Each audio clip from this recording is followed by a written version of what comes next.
Assalamualaikum warahmatullahi wabarakatuh. Nama saya Nula Adi Meliana dengan NIM 2010-11-2048. Di sini saya akan menjelaskan materi pertemuan 2, yaitu nilai-nilai dasar dan karakteristik ekonomi syariah. Di sini saya akan menjelaskan 3 poin. Yang pertama ada nilai-nilai dasar ekonomi syariah, yang kedua karakteristik ekonomi syariah, dan yang ketiga perbedaan antara ekonomi Islam atau ekonomi syariah dengan ekonomi kapitalis. Yang pertama, nilai-nilai dasar ekonomi syariah. Ekonomi syariah itu sendiri adalah kegiatan ekonomi yang bersumber dari ajaran Allah, ada bersumber dari Al-Quran, hadis, ataupun sunnah. Bangunan ekonomi Islam didasarkan atas 5 nilai universal, yaitu yang pertama ada tauhid atau keimanan, yang kedua ada adl atau keadilan, yang ketiga adalah nubuwah atau kenabian, yang keempat khilafah atau kepemerintahan, yang kelima ma'ad atau hasil. Yang pertama, tauhid. Tauhid dalam konteks ekonomi, tauhid berimplikasi adanya kemestian setiap kegiatan ekonomi untuk bertolak dan bersumber dari ajaran Allah, dilakukan dengan cara-cara yang ditentukan Allah, dan akhirnya ditujukan untuk ketakwaan kepada Allah. Jadi ekonomi syariah ini mempunyai nilai yang pertama yaitu tauhid, yang berarti semua kegiatan ekonomi bersumber dari ajaran Allah. Yang kedua ada adl. Adl atau adil dalam Islam, adil didefinisikan sebagai tindakan tidak menzolimi dan dizolimi. Implikasi ekonomi dari nilai ini adalah bahwa pelaku ekonomi tidak dibolehkan untuk mengejarkan keuntungan pribadi, namun merugikan orang lain atau merusak alam. Jadi adil dalam ekonomi Islam ini contohnya adalah dengan menentukan harga. Harga yang ditentukan oleh penjual sama dengan harga yang diberikan oleh pembeli. Jadi harga tersebut adil untuk penjual dan pembeli. Yang ketiga adalah nubuwah atau kenabian. Perangai dalam akhlak Nabi dijadikan sebagai contoh atau teladan dalam menjalankan roda perekonomian. 4 sifat utama Nabi yang dapat dijadikan teladan adalah sidik, amanah, fatonah, dan tablik. Sidik sendiri artinya jujur dan benar. Prinsip ini harus melandasi seluruh perilaku ekonomi manusia, baik produksi, distribusi, maupun konsumsi. Jadi dalam kegiatan ekonomi harus jujur dan benar. Yang kedua ada amanah, yang berarti dapat dipercaya, profesional, kredibilitas, dan bertanggung jawab. Yang ketiga ada tablik atau komunikatif dan transparan. Para pelaku ekonomi syariah harus memiliki kemampuan komunikasi yang handal dalam memasarkan ekonomi syariah. Yang keempat ada fatonah, yang berarti kecerdasan dan intelektual. Dengan ilmu, skill, kejujuran, kebenaran, kredibilitas, dan bertanggung jawab dalam berekonomi dan berbisnis. Yang keempat ada khilafah. Konsep khilafah meniscayakan peranan negara dalam perekonomian. Peran penting tersebut antara lain memberikan jaminan sosial kepada masyarakat, jaminan pelaksanaan ekonomi Islam, serta kontrol pasar dan memastikan tidak terjadi pelanggaran terhadap hak-hak orang lain dan kegiatan bisnis melalui lembaga hizbah. Yang kelima ada ma'ad. Implikasi nilai ini adalah dalam perekonomian bahwa motivasi para pelaku ekonomi untuk mendapatkan hasil di dunia yaitu laba, dan hasil di akhirat yaitu pahala. Laba yang diperoleh harusnya didapatkan dengan cara yang baik, tidak dengan cara yang curang. Jadi di dalam kegiatan ekonomi, semua yang dilakukan mulai dari produksi, konsumsi, dan distribusi dalam ekonomi syariah harus dilakukan dengan ajaran Allah. Tadi adalah 5 nilai dasar ekonomi Islam yang bersumber dari bangunan ekonomi Islam yang didasarkan atas 5 nilai universal. Selanjutnya ada nilai-nilai dasar ekonomi syariah yang bersumber dari Al-Quran dan hadis. Yang pertama ada maslahah. Menurut Imam Al-Ghazali, maslahah merupakan konsep terpenting untuk menyelesaikan masalah-masalah hukum Islam agar terhindar dari kemudorotan.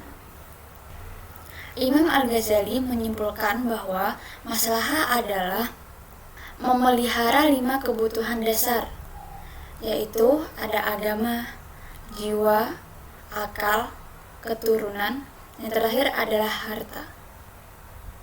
Yang kedua adalah persaudaraan atau ukhuwah. Antara manusia terjalin rasa persaudaraan dalam kegiatan ekonomi, saling membantu dan bekerja sama dalam ekonomi, yakni syirkah, qurud, dan mudharabah, yaitu profit and loss sharing.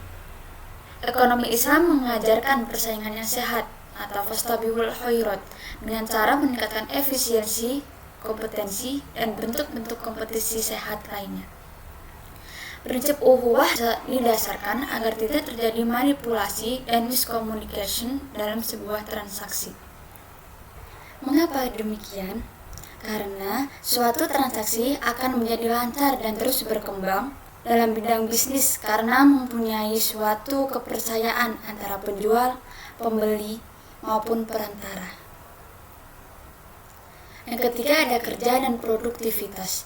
Dalam Al-Quran, produktivitas dalam Islam merupakan sesuatu konsep yang sangat penting, di mana kelayakan produktivitas tercermin pada besarnya produksi, kualitas produk, efektivitas, dan efisiensi serta realisasi kepuasan para pekerja pada tingkat maksimal.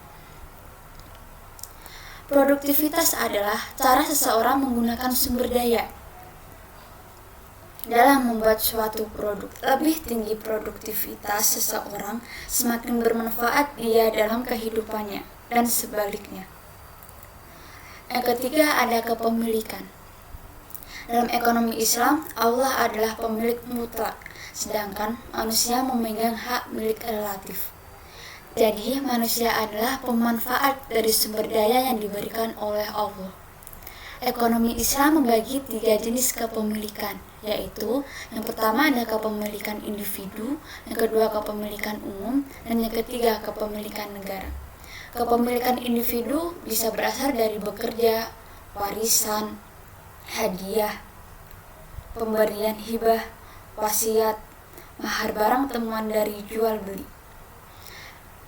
Yang kedua adalah kepemilikan umum. Kepemilikan umum adalah barang-barang yang mutlak dibutuhkan manusia dalam kehidupan sehari-hari dan juga menyangkut hajat orang banyak, seperti air, api, listrik, gas, padang rumput, minyak, sumber emas, perak, dan lain-lain. Pengelolaan milik umum hanya dimungkinkan dilakukan oleh negara untuk seluruh rakyat dengan cara diberikan oleh negara dengan cuma-cuma atau harga relatif murah dan terjangkau. Dengan ini rakyat dapat memperoleh beberapa kebutuhan, akan membawa dampak pada kesejahteraan rakyat. Yang ketiga adalah kepemilikan negara. Kepemilikan negara adalah harta yang merupakan hak seluruh kaum muslim, sementara pengelolaan menjadi wewenang negara, seperti fai, haraj, jizyah, dan sebagainya. Sebab syariat tidak pernah menentukan sasaran dari harta yang dikelola. Perbedaan antara hak kepemilikan umum dan kepemilikan negara adalah harta kepemilikan umum pada dasarnya tidak dapat diberikan negara kepada individu, sedangkan harta kepemilikan negara dapat diberikan kepada individu sesuai dengan ketentuan yang telah disepakati. Yang kelima ada kebebasan dan tanggung jawab.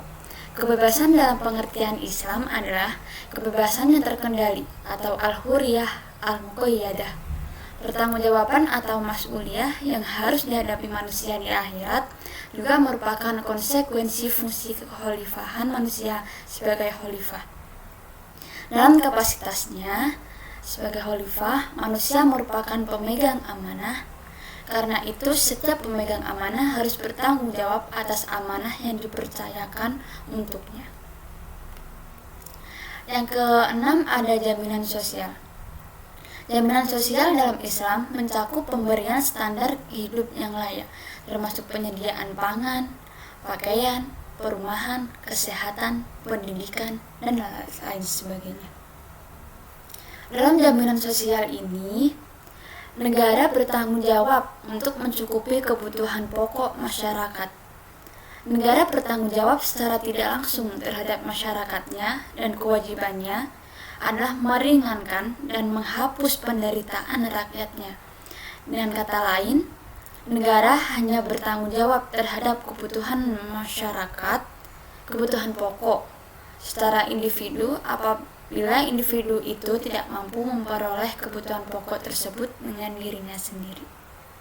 Jaminan sosial wujud atas dasar kepedulian masyarakat atau kebijakan pemerintah dalam hal merealisasikan kepeduliannya terhadap rakyat.